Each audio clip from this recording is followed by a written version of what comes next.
Hi students, today again we are dealing with the second lesson from the first unit of history, that is the making of nationalism in Europe. In that today we are going to deal with the topic the aristocracy and the new middle class, means how the aristocracy it was there and how the new middle class was emerged in the Europe. Let us see. Different group of people will play different role in the Europe. Aristocracy people have a common way of life. Okay, aristocracy people means those who are ruling the kingdoms, okay, their families. These aristocracy people have the common way of life. They commonly hold an estate. Means what is the common thing of them means they hold an estates. Estates means some hundreds or thousands of hectares of land. The language spoken by them is French language. Whatever the language they are going to speak, that is called as a French language, and they used it as a official language also. They are also having marriage ties, means within their groups they used to got married their own daughter to others people. Means the aristocracy people means the people those who are there from the royal family. They used to give their daughters to the others royal family. Like that they are having one common nature, okay, common way of life, okay, right. They used to get married in their group itself. Peasantry is the other class of the society which we will find here, okay. Behind this aristocracy group, which is the other class we can find here, means peasantry, okay. Means here the peasantry is the other class of the society. Here aristocracy people are not very large in number but very influential in society. Means if you see in terms of the numbers of population, aristocracy people are very less but they were very influential. Why? Because they are economically so much standard in the society, okay. Why? Because entire power was there in the hands of the aristocracy people only. There are very minor section of the community in the society, okay. They own hundreds and thousands of hectares of land under their estate. Even though they are very less number in the society, but they own the hundreds and thousands of hectares of land, okay. Because of these reason only they hold a large group of peasants. Because of that reason only they are having the estates, means they are having the hundreds and thousands of hectares of land under their hand. Because of that reason only they hold a large group of peasants. They used to force the peasants to work as a bonded laborers, means slavery, okay. They used to force them, the peasants, to work like a bonded laborers, means paying very less amount and they had to do very more amount of work, okay, right. Means like slavery. These all things made them to talk and raise the voice against them. Means these all the things, whatever the methods it was followed by the autocratic persons, aristocracy people, okay, these all things made the common people peasantry to raise the voice or to talk against to the aristocracy people, means against the rulers. In western and parts of Central Europe, the growth of industrial production and trade meant the growth of towns and emerged the commercial classes whose existence was based on the production for the market. Okay, means the whatever the commercial means business industries production also there, okay. That is also got the growth in the towns and means okay. In western parts of Central Europe, the growth of industrial production trade meant the growth of towns and emergence of the commercial classes whose existence was based on the production of the market. Means in the Central Europe and in the western part of the Europe, what it was increased more means developed more means industries. By these industries, the trade also developed.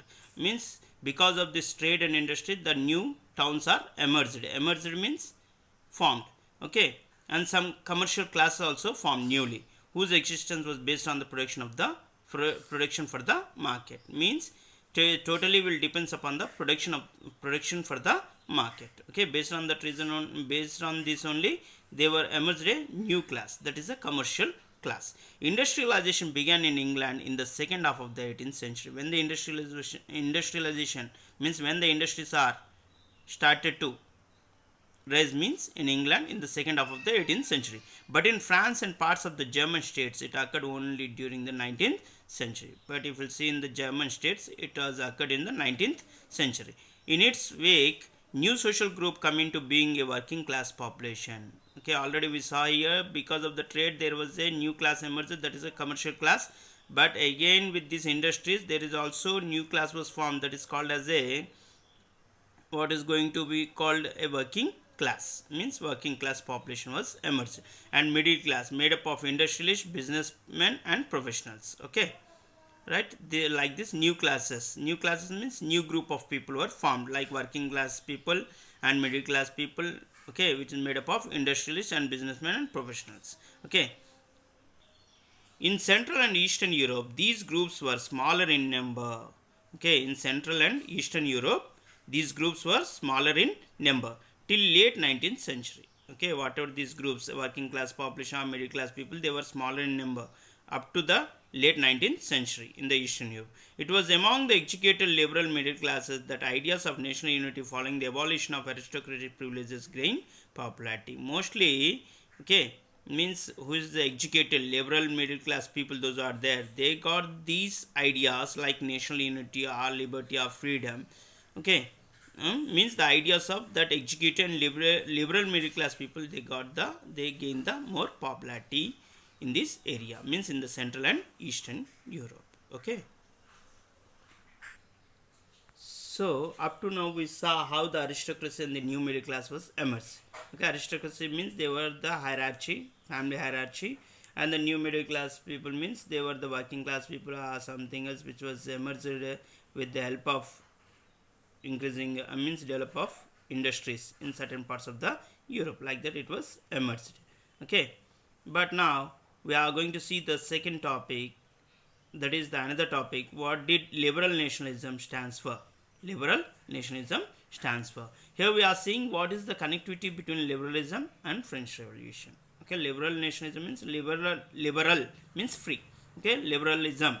Okay, what is the relation between this liberalism and French Revolution? What happened after the French Revolution?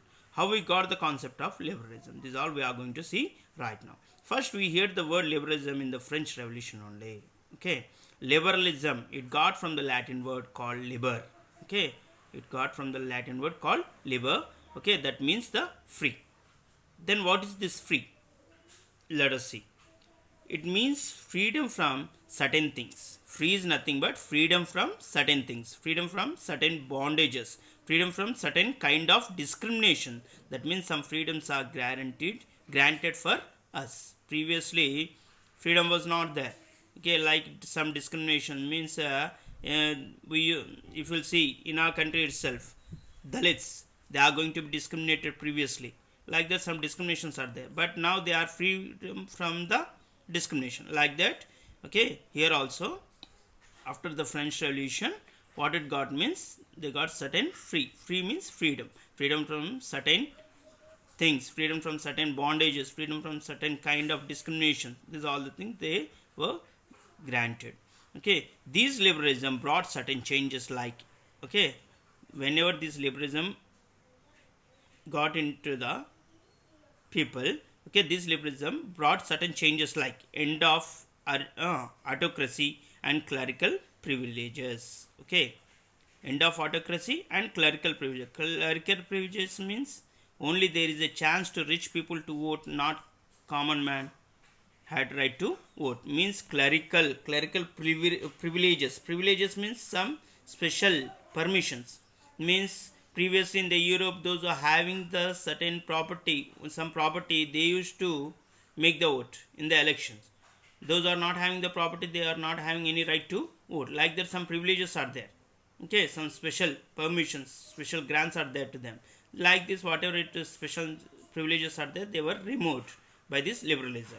Okay, another change means after getting the liberalism in the people, what are the changes it was made? First one, it is the autocracy and the clerical privileges. Privileges means what are the special grants are there to them. Okay, special powers. It was removed. Another change is the universal suffrage. Means if we will see in revolutionary France, the right to vote has given only to property owning men. Okay, universal suffrage. Universal suffrage means universal for all. Suffrage means right to vote. Means everyone got the right to vote. Okay. Previously, if you see in the revolutionary France, only the property owning men means only the men who is having the property, that person is having the right to vote. Means the men, those who are not having the property, they are not having any right to vote. Means men without property and all women were excluded from the political rights. Means either the men or a woman, those are not having the property, they are excluded from the political rights. So throughout the 19th and early 20th century, women and non-propertied men organized opposition movements demanding equal political rights. Means throughout the 19th and early 20th centuries, the men, those who are there, the non-propertied men or women, they both demanded, they started opposition movements for demanding equal political rights. Equal political rights means everyone should have the right to vote. In the economic sphere, liberalism stood for the freedom of markets and the abolition of state-imposed restrictions on the movement of goods and capital. If we'll see in the economic sphere, liberalism stands for freedom of market. They had given the liberalization for the market. Wherever they want to sell, they can sell. And the abolition of state-imposed restrictions, okay, on the movement of goods and capital. What is that restrictions? Let us see right now. In the Napoleon administrative measures, in a confederation of 39 states, each of the possessed its own currency and weights and measures. Okay, in the Napoleon administration measures, okay, he's having the 39 states initially when he started to rule. In the 39 states, each state is having separate currency, separate weights and separate measures. A merchant traveling in 1833 from Hamburg to Nuremberg to sell his goods would have had to pass through 11 customs barriers. Means whenever any merchant who is selling the goods, whenever he want to travel in 1833 from Hamburg to Nuremberg to sell his goods, he would pay the taxes, different types of taxes, 11 types of custom barriers he want to pass, okay, and pay customs duty of about 5% to each one of them. Okay, whenever, if you'll see, presently we are in the Telangana, just to think, if you are moving to the Andhra Pradesh, there we have to pay the tax. From there to other areas, there means other state, there we want to pay the tax. But here in our country, we are having the same taxes in the entire country. But in this Europe, at that time when the Napoleon is having the rule, at that time different states are having the different taxes, and the currency value also different, and the weights value also different, and measuring also different. Okay, so how much they are used to pay the customs duty means 5% of each of them. Duties were often levied according to the weights and measures of the goods. Here duties means the taxes are going to be changed.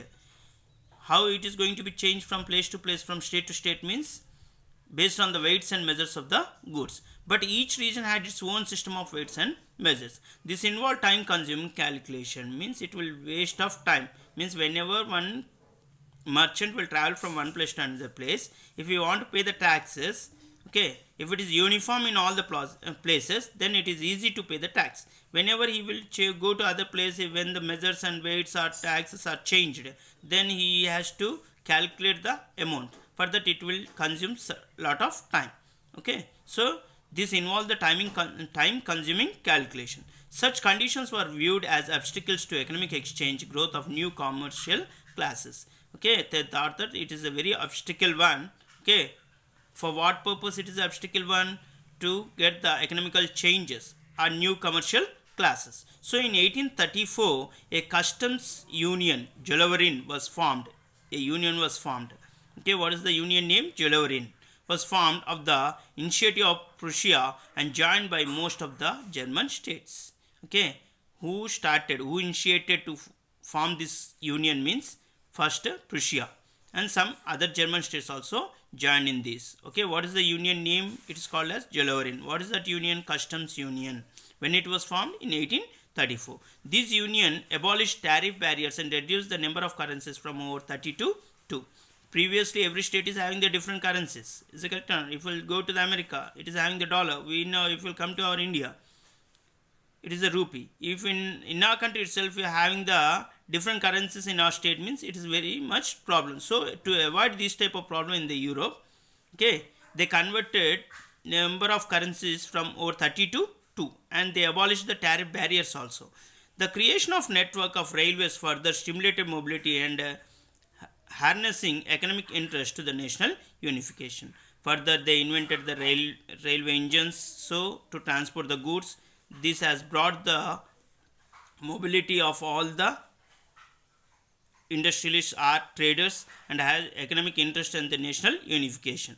Okay, a wave of economic nationalism strengthened the wider nationalist sentiment growing at that time. Means whatever the unity they got in the trade, the same unity they got in the nationalist feeling also.